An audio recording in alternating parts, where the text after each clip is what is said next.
Hey everyone, how's it going today? So, I feel kind of bad about the last couple of videos. There was a lot of rambling stuff, and I was super tired. I am once again super tired today. Hopefully, it'll be less rambly, and I think I'm committing to the coming week being content like this, where I'm essentially just gonna be reading the docs like deeply. Which, by the way, I have to give kudos to both the UV docs and the Fast API docs, and generically also the Pandas and NumPy and SciPy docs, like all the PyData group people. And I bet Pydantic would also fall into this, but they're, I'm not sure. I haven't gone through the Pydantic docs. And with Pandas, it's like I've read some pages, and I'm like, oh, that's super detailed and informative, but I never read it top to bottom, and I know it starts super simple and starts building up, right? Um, with Fast API and with UV as well. But this is more so true with Fast API than with UV, where it goes above and beyond where you're learning Fast API, sure, but you're learning about APIs in general, right? Like how do they work? What are they about? What's it get, post, put, delete? What are the distinctions, etc., etc. Like loads of things like that, which is awesome. It's really good. Um, it's really nice because just reading the Fast API docs has been getting me up to speed. It's like if you try to buy, I don't know, like a sewing machine, right? And you go to their website and they have a tutorial for how to use their sewing machine, and the tutorial is so good and so detailed. It just teaches you how to sew, like in general, right? Like if you were to go to their website and check out their tutorial and actually sit down and take the time to read it or watch it or whatever form the tutorial is presented to you, you just know how to sew. Like you don't even need to buy that machine. You can buy any other machine or maybe a simpler sewing kit, whatever you need, right? So that I thought was really awesome. Anyways, let's get into it. I'm trying to connect my the Trello calendar to my Google Calendar, which then syncs with my Apple Calendar. It's my calendar situation is a mess, and it's annoying. I would permanently switch over to Google Calendar because Google Calendar is just better than Apple Calendar. Um, but just the small, neat little features of like the Apple ecosystem integrations is what stops me from taking that whole plunge. But I do have to do a lot of extra steps to make it work. Anyway, so we're just gonna go straight into learn. I'm just gonna like learn this from the beginning or read this out from the beginning, talking about the different things that this goes into. So if you go into the learn tab and you just start, it boots you right into a very simple, very straightforward, but very important Python types intro. Now, we've talked about types before, like the type annotations and things like that. But one thing that I learned from this that was neat, like it's actually very nice for the IDE in general, like while developing, like even that function itself, right? Like if it's some sort of meaty or confusing function, or if it's been passed along multiple other functions, while you're developing it, you can get the type ins. So like, what type was this? Oh, that's right, it's a list, or it's supposed to be a generator, or whatever. Like you can just do your get those hints across the board and not, and this is because I used to strictly think of this as, oh, this helps if I am building a package for someone else. But actually, this helps me as well, especially as a project gets more complicated, right? And it's weird, it makes complete sense, like, duh. But I, for some reason, never connected the dots. So that was nice, right? And what are the types? So I'm going to focus on their code examples with 3.10. Apparently, like the union and the optional that I was doing in my first video was completely unnecessary. By the way, this is how you do it. It's colon spaced or colon space int, whatever, right? Um, and then I think there's the arrow notation for what it returns.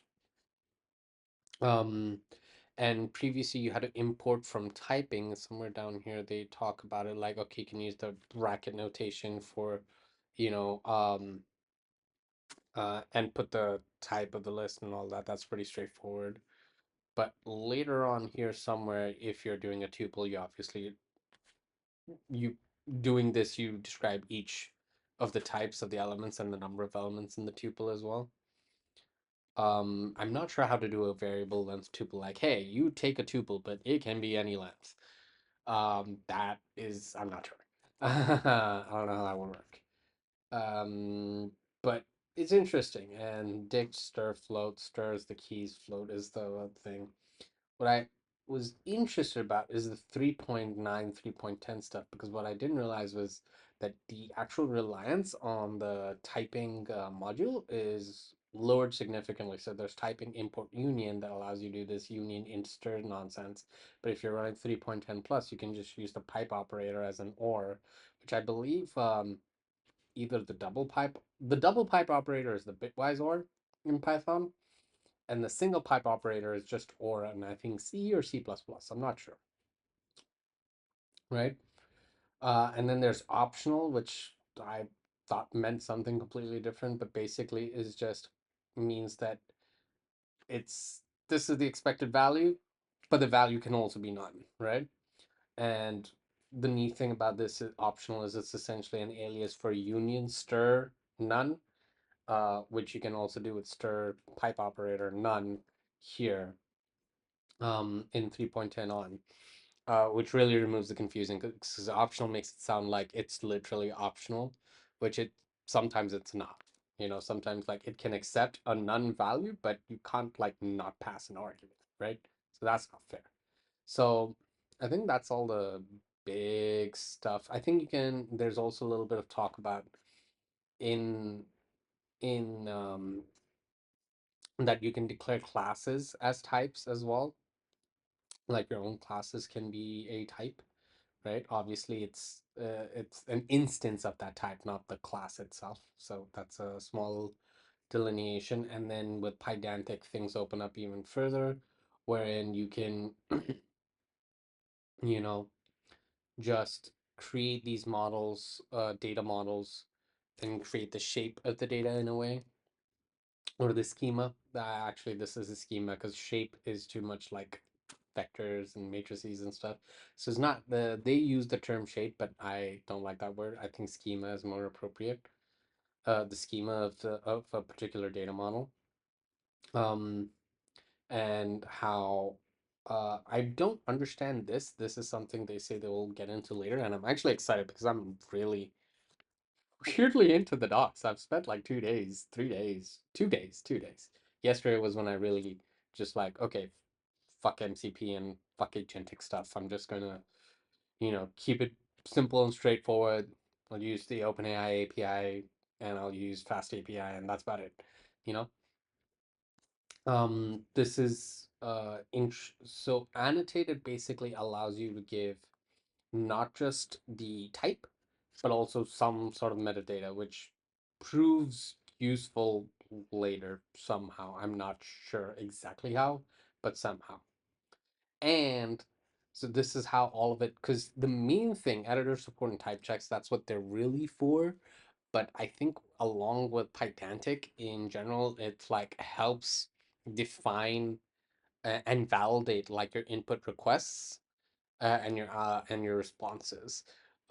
Even though that's not really a Python thing to do, right? Python checks things at runtime, but it also kind of makes sense that it is because once an API is live, even if it is not receiving any requests, it's still like, there and the API, the server is running.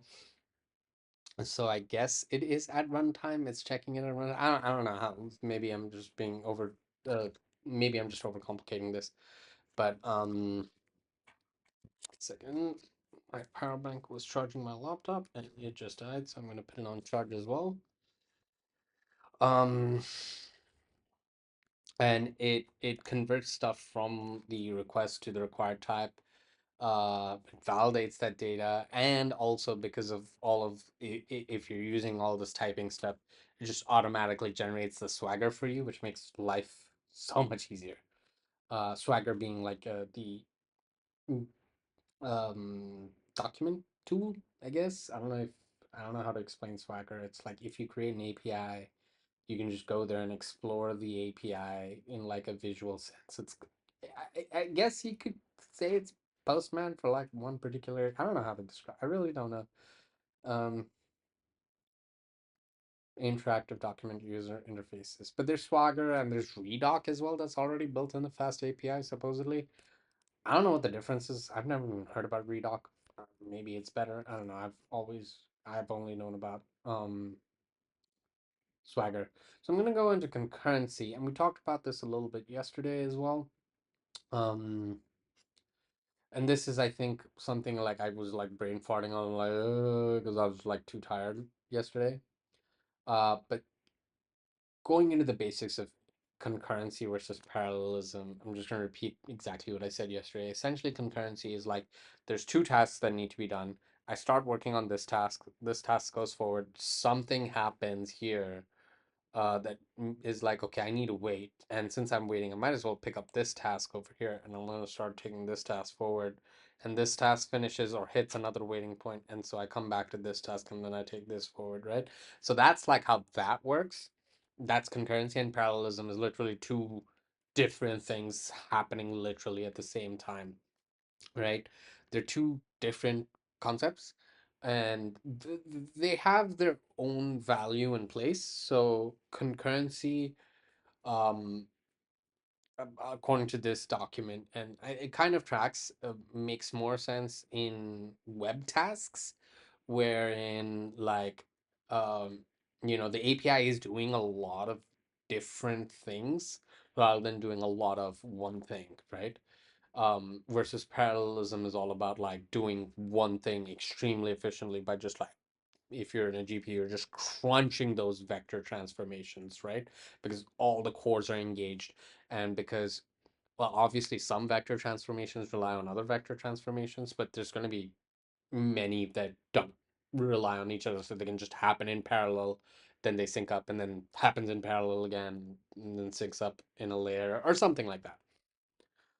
So that's um that's the essence of it. And I think, because I'm not gonna go through all of this because this is, I wouldn't say childish. I still read through all of it personally, but I mean, I just described concurrency and parallelism, so I'm not gonna come back to it right now.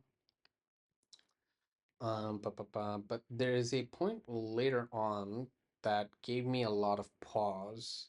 Oh wait, no, it wasn't later on. It was early on. It was here, all of this, right? And they talk about this in some detail later on, and I'll try and read that as well. And I think that'll be the end of this video, or maybe I'll do environment variables.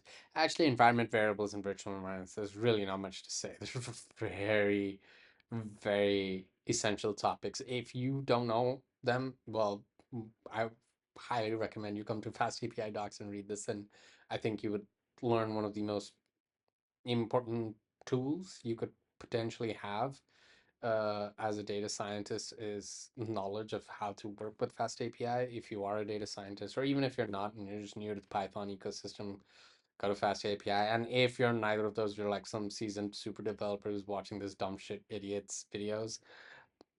Fast API is cool. Check it out. um. Anyways, um.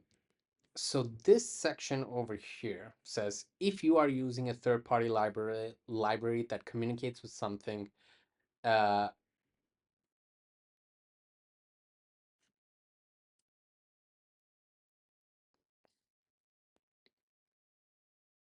wait, let me go back. If you're using third that tell you to call them with await like this, then declare your path operation function as async def.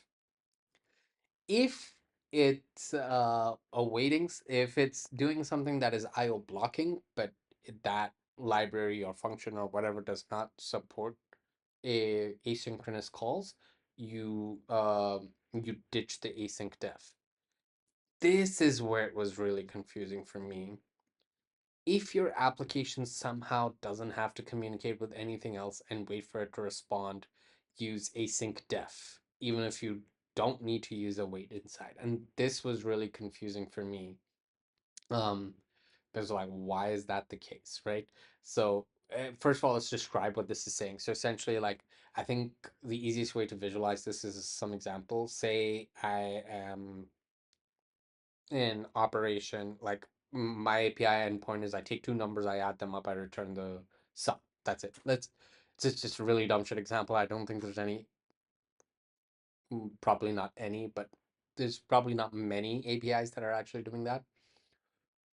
If you add one and the other up and return them, that is not an IO blocking operation. Literally in Python, that's a return a plus b.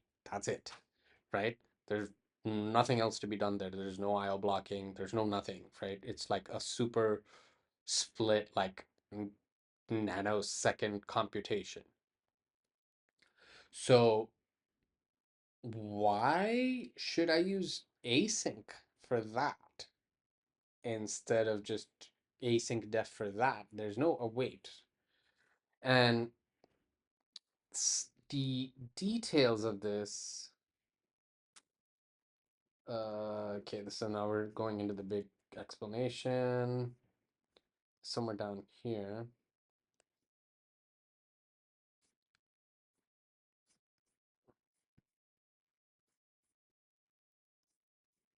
There's a more technical details section here somewhere. Ah, there you go.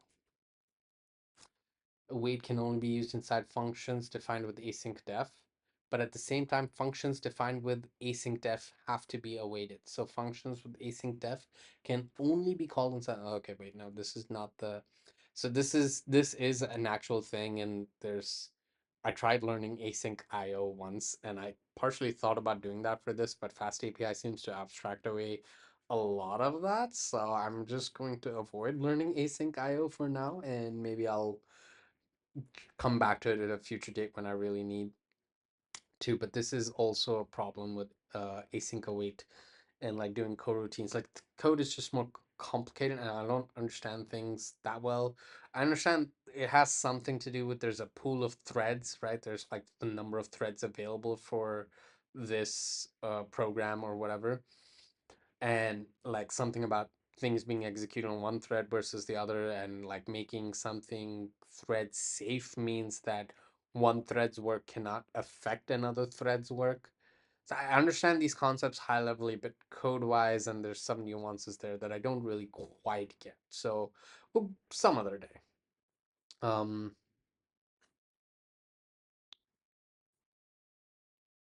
yeah, this is the good stuff. When you declare a path operation function with normal def instead of async def, it is run in an external thread pool that is then awaited instead of being called directly, as it would block the server. If you are coming from another async framework that does not work in the way described above, and you're using with plain def for a tiny performance game, please note that in Fast API, the effect would be quite the opposite. So I didn't understand it when I first read this, but basically this explains the problem we saw like right at the top, right? Like why do we use async def when there's no IO blocking operation at all, right? Um, Even though you say like use def if you have an IO blocking operation that doesn't support asynchronicity. And my understanding of this is because essentially Fast API is both concurrent and parallel, right? So each thread is concurrent with whatever tasks it has, but each thread is also assigned like maybe a group of tasks or things like that.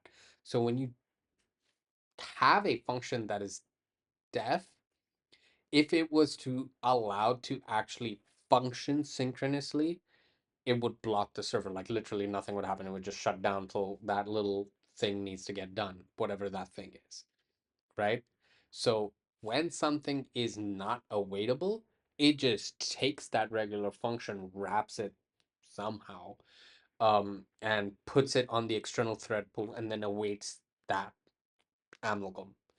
Uh, versus when it's async def, it's just you know executes it asynchronously on its own.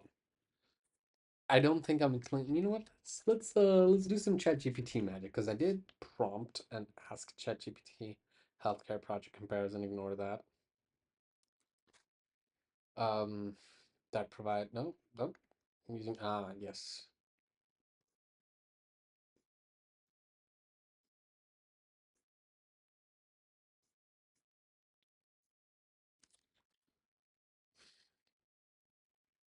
Okay, so def path function is run in a thread from a thread pool, even if it's trivial and non-blocking. Fast API has to schedule it onto that thread. There's context switching and queuing overhead. Runs directly on the event loop. So yeah, event loops. I'm just gonna ask it more about because event loops is a concept I've heard of, but can you explain event loops to me and what it means in this context? I'm using the O for mini high and hopefully it's good. A lot of techie people work on these LLMs, so they tend to be good with coding stuff, and especially stuff that's older, like the UV thing was kind of not great in my opinion, and did that like web search thing, and it was not like I did not like that. It was not good. Um, so yeah, I just kind of didn't use it. Um, actually, I forgot what I was talking about. I'm super tired.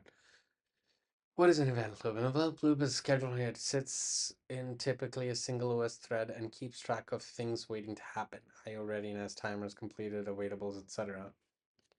Runs coroutines functions declared by advancing them step by step. When a coroutine hits an await, it yields control back to the loop, which can then run something else while the awaited operation is pending.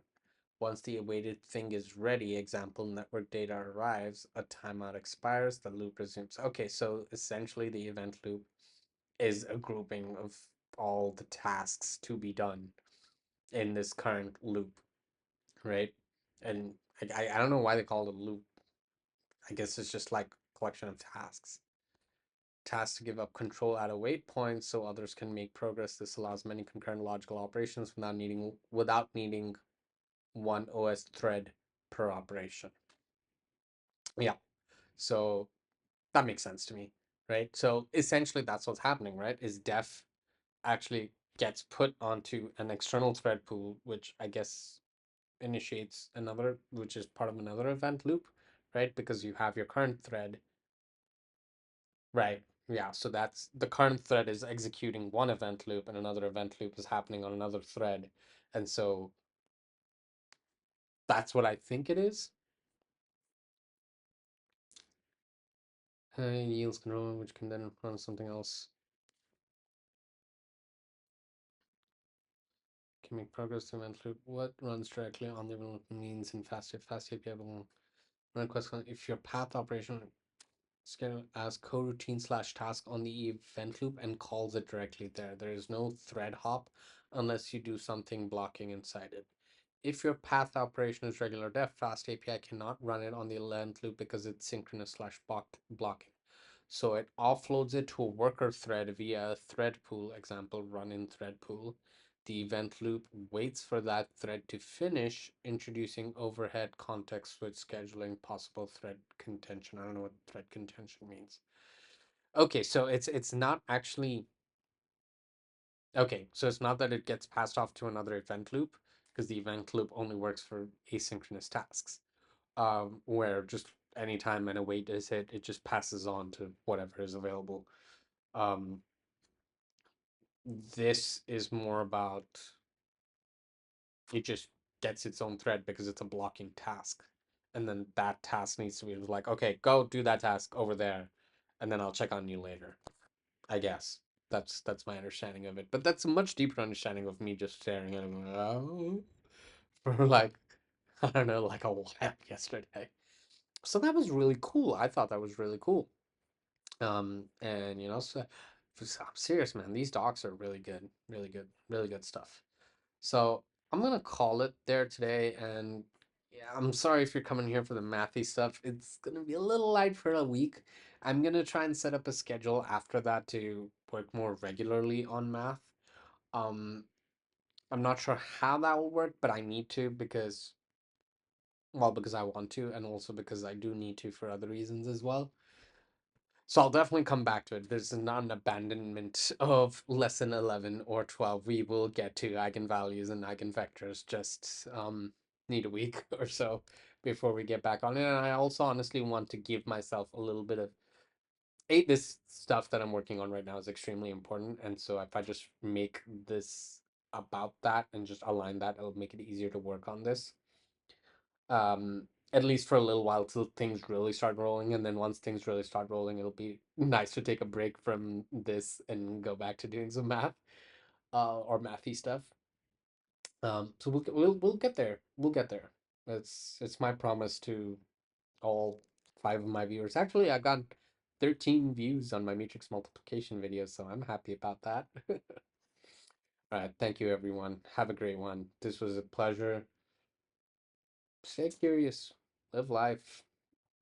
Most importantly, believe in yourself because it's like I truly believe that's an essential aspect of learning, and it's the only way to move forward. God bless y'all. Take care.